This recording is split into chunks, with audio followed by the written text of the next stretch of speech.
Hello, my name is Caitríona Daly and I'm the writer of the Lunch Punch Power Hour in Conference Room 4, and I'm about to read you the opening few pages from the play. A standard corporate boardroom.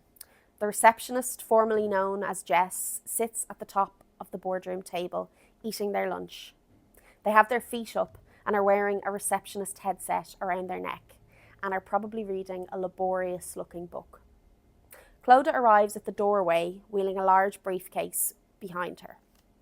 The receptionist, formerly known as Jess, doesn't notice. They've just put a mouthful of tagine in their mouth when Clodagh interrupts with a loud cough. The food almost comes out of their nose. They look around. Oh, sorry. You're not allowed to eat your lunch in here? Yeah, I know. I just reckon there's nothing booked in here until after 2, so Clodagh walks into the room. There is something booked in here, actually. Oh, it's not in the diary. Not in whose diary? It's in my diary. I mean, the room's diary. The room has a diary? Yes.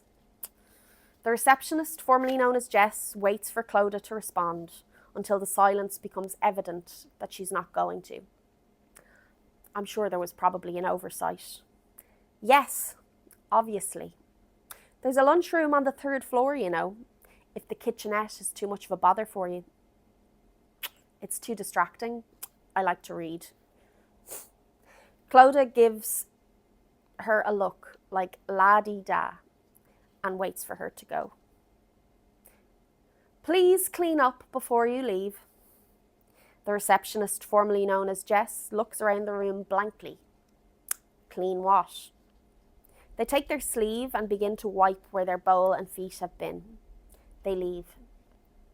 Clodagh sits down, deep in thought. She sees an electric fly swatter across the room and moves for it determinedly. She picks it up and smiles maniacally.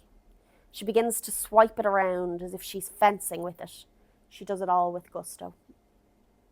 Daniel walks into the room with another large wheelie briefcase and a large bowl of soup. He pays very little attention to Clodagh's fencing match. Clodagh stops when she realises that she is no longer alone and puts the swatter back. Daniel. Hi, Clodagh. Clodagh stares at him intensely and sits down. Daniel follows. Clodagh takes a plastic box of kale salad and a plastic fork from her briefcase and then smiles at Daniel insincerely and begins to eat. Clodagh crunches on her kale aggressively at Daniel.